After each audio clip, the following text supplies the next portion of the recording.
Civilizing America from the Ground Up, Chapter 2, Connect. The prior chapter concerned our capacity to act toward our values. This one is about connecting with others. For an outcome requiring numbers, if we do not ask others to help us, we fail. And the bigger the thing we want to accomplish, the more help we will need. Connections can remain on the surface or reach deeper. During the many years I worked with families, I observed how parents and teachers greeted each other. Some expressed mutual eagerness and excitement, revealing, "You make me happy." If the parent was happy, typically the child was too. Other parents, however, were emotionally neutral, as though meeting their child was a bothersome duty, and children appeared to draw a logical conclusion. My presence does not make others happy. No one thinks I'm hot stuff. I don't matter. Outcomes appeared to be disappointment, then sadness, and then acting out, meanness, and other problem behaviors. But often a single teacher, coach, or staff person could step into the need, treasure the child, and help them turn around. By how often this occurs with children, we can guess that many adults we encounter still carry the question, does anyone really value me? If we value people, we will affect them. And once showing we do, we make further development possible. Cherishing them in our deepest thoughts, we show it tangibly by our welcome, meeting their needs, engaging with their ideas, and responding to their feelings. Our attitude has extraordinary influence for opening or closing further contact. A simple beginning is offering an invitation. We start with friends, sit together and talk about work, children, neighborhood, politics, the world's needs, and mutual values. We approach those who matter to us, attune to them, rediscover the pace of their lives and ideas we share, and renew common values and interests before attempting to lead them. Once in a personal connection, we do this easily. It is something like inviting someone to go fishing. Come with me, and I'll make sure we have a good time. I'll meet you more than halfway. I'll knock on your door to pick you up. I know where the fish are, and I have the gear in the boat. Just come. You will be fine, and we will have fun. Our mastery of details and our invitation convey a value. You are important enough to me to bring this to you. We might alert people ahead. I'd like to talk to you about an idea that's interested me, and are respectful of their pace of life. I don't know if you have time to consider doing anything else just now. We approach them as equals. I'd like to work with you, and are honest about our own experience. Let me tell you where I'm at with this. We give them a reason. We're looking for these results, and invite them to accompany us to an event. Would you like to come with me on Wednesday? Asking may at first stretch our reticence and shyness. We may fear rejection, that someone might say no. We do not want to impose on others and would rather do it all ourselves than risk being put off. Yet knowing we need each other to accomplish anything of scope, we can recognize our fear as an aimless ghost separating us from our power, and that we impose its restrictions on ourselves. Old hurts are history, and we need not give them further energy. A strong intent matters. Imagine you are a Girl Scout, And the prize for selling the most cookies in your area is a trip to the Grand Canyon. You have never been there and want to win, so you decide to override your hesitance and ask everyone you know if they would buy cookies. You act from your influence self-concept, the number of people you believe you can influence. Having access to 10 strangers who might buy cookies, for instance, the fullest initiative is asking each one. But if you are timid, you quit after asking 3. Though 2 buy cookies, their encouragement does not allay your hesitance. Your influence self-concept stops at 3 people, and the Grand Canyon trip goes to the girl who approached all 10 and afterward went up and down her street. The principle applies to organizing. We need a big influence self-concept. Having no idea how many we could reach, we push the envelope to find out. We suggest to all our people, whatever limit we place on contacting others, let's see if we can exceed it. A little practice can help relieve discomfort. We might try asking others we know to do something they probably will not want to do, and aim to elicit a no from them. Finally, hearing a no, we notice we are not as upset as we feared, and receive many more yeses than we expected. After several tries at this, our feelings level out and we can use more initiative. A group could make a game of this. Dividing into pairs, people take turns making outlandish requests of each other. Would you crawl around on the floor for me?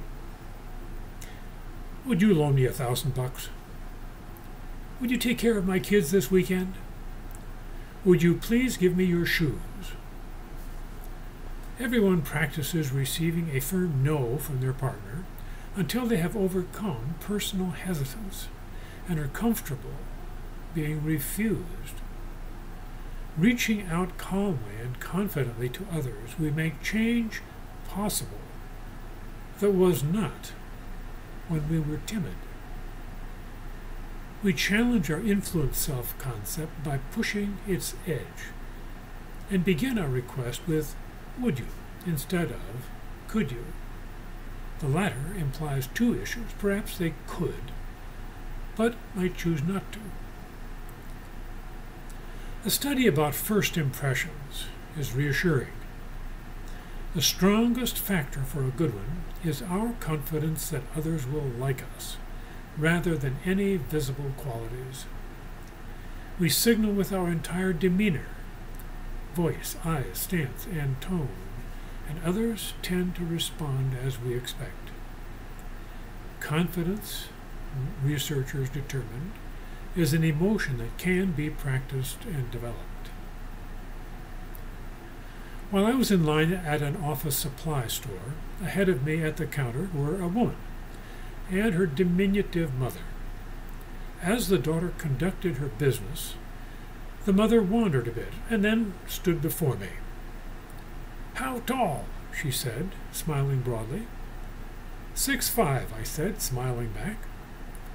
4'11", she responded, and grinned. She knew I would welcome her. How could anyone resist a white-haired lady with a beaming smile? A couple minutes later, I was at the counter with another clerk, looked back and saw her in animated conversation with the African-American couple next in line. Weighing whom to approach, we usually think first of those immersed in a problem, like family members solving a family problem or workers addressing labor management issues. But that tack does not take us far. Ducks cannot influence the water in their ponds. Blacks cannot solve racism. Immigrants cannot relieve xenophobia. And inmates cannot improve prisons. Poor cannot remedy economic inequality, those arrested, the justice system, nor the mentally ill and homeless, the social safety net. For big problems, people with no personal stake must involve themselves. Some will be young with energy for adventure, and others settled people glad to help their community. Creating a group. Presenting an idea, we offer ourselves as a helper, though some may not want our help and would rather use their own ideas. On the other hand, an invitation implies respect and a compliment. I see your goodwill and ability and believe we could do something together. People may share our views and wish for allies, but never discover our interest. Our offer cuts through hesitations and plants us in a definite spot in the garden of good intentions. I dig here. We can send out an email or Twitter note, follow up with a phone call, post handbills, and place ads about a meeting. We might reach out to members of a parent organization that appeals to values in common. Sometimes undertaking a limited activity attracts people, and upon accomplishing it together, they realize they can do more. Once, I attended a lecture sponsored by an environmental association. The visiting speaker was knowledgeable and effective, welcomed attendees' comments, and then everyone left. At the conclusion instead, the moderator could have said to the audience, "Do you want to do something? Are there goals you would like to work toward together? Some are so important to all of us that I would like to invite you back to the same place and time next week and bring with you the issues you think we could address." I would have responded, because I want a healthy environment, but also had many ways to express my values. An invitation would have made the difference. I can work with these folks. Having allies would have been a pleasure. A simple request could have formed a group. That we ask and others respond is more important than the nature of the task. We enter a common experience with new people, meet their eyes, listen to their murmurs, match their nods, respond to their comments, and collaborate with their activities. Over millennia, humans learned that bonding with others they lived, they sustained their place and contributed to it. Group life is important also because receiving ideas from those who matter to us makes them more significant. Value emerges from how we assure each other of the worth of what we do. The same point, only on a billboard or mass email, has but a fraction of the desired effect. Ideas await a catalysis in a face-to-face encounter, which is especially important when public life is rife with lies and manipulation. To resolve our doubts, we turn to our primary group's perspective as our baseline. When initiative and reliability are important to the group, for instance, those qualities circulate in everyone's thinking. As the group prizes members' efforts, they spontaneously validate each other. Group standards can inspire members to search for truth, rely on evidence, and resolve contentions. Quality of contact. Our first contact with people one-to-one or in our group should encourage them to continue. For a time, I often visited the same coffee shop.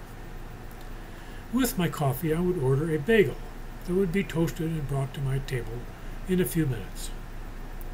I would turn, look at the post-high school person delivering it, thank them, and receive a range of reactions. One would hurl the plate and bagel onto the table so they bounced.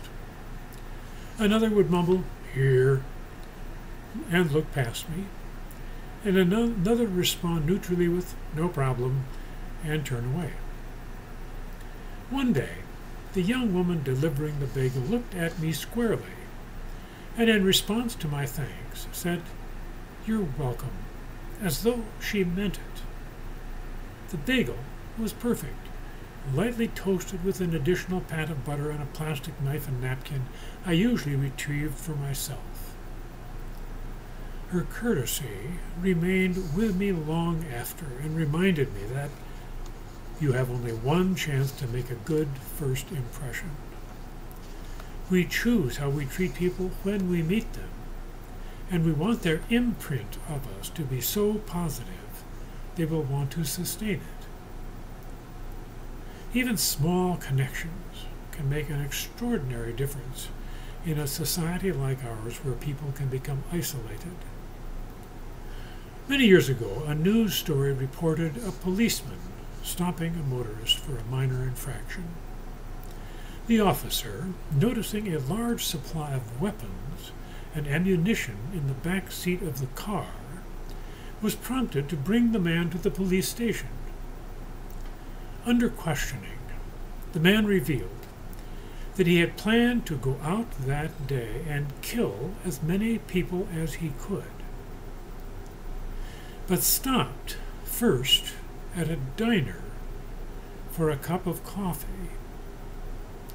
There, he decided not to go on the murder rampage, he explained, quote, "because the waitress smiled at me," unquote. Overcoming exclusiveness. We can imagine a question painted on the chests of people coming to our group. Will I be truly received here? Recall a social gathering where you knew no one. Most of us wonder, how will I get along with these people? Will they welcome me, make me part of this? Perhaps then we were ignored, prejudged, or heard people use unfamiliar terms or share in-group jokes. We needed to have been there before to know what they were talking about. Or were different in age, gender, race, clothing, personal interests, political leanings, or income. Or we watched them collect into cliques and re-engage existing relationships. The more tightly a group defines its boundaries, the harder it is for outsiders to enter. If people come, stay briefly, and leave, this may be why. Existing members need to bridge past surface differences. What are you into? Newcomers await the group's decision to accept them, and they cross an invisible boundary more easily if someone already a member accompanies them. Signals of connection are people standing close. Lonely people instinctively hang back, usually from fear of rejection. Speaking spontaneously, laughing, making eye contact, leaning toward others when seated, asking and answering questions readily. When many do not know each other, this phase needs more time. Pairs or groups of 3 to 5 might discuss what brings them and their experiences with the group's goals. Newcomers signal they wish to be included by accepting the group's rationale. Even with an interactive meeting, some may still feel aloof if they have not yet decided to join us. But they may also await clearer signs of acceptance. With small numbers, we can introduce them around one at a time, engage them in conversation, invite their ideas, and include them in activities. Contact with the designated leader can be a bridge until the new person connects with the group in other ways. So the leader might try to converse with each one before the end of the first meeting. With the usual ways we welcome people into our life, they discover their place in the group and sense what is possible from working together. Need for challenge. Once tentatively in the group, people face choices about us. Will they absorb our ideas and plans? Devote time? Commit to learning, rethinking priorities, and developing new skills? To encourage them, we involve them in action and support. Early activity is important, especially to help those step up to challenges who usually are complacent. But trying too much, too soon, they can be overwhelmed. And with too little activity, they lack stimulation. We match challenge to their readiness. We draw on ourselves differently, for instance, holding up a sign in a group demonstration, compared to standing on a sidewalk with a friend speaking to passers-by face to face. In the first setting, we are insulated and protected. In the second, others' reactions test our confidence, but also open personal connections. Large numbers are not as important at first as just thinking clearly. We might find a few friends who want to take on the problems of our state and plan a weekend for inspiration and planning. With occasional breaks for pizza and fresh air, the group can join muscles to its heart and brain and create a core energy. A vision clear and strong is a lighthouse for all craft in the vicinity. We want others' decision to join us to be an important life event. While we connect to form a group, in Chapter 8 we discuss how it helps us accomplish group goals.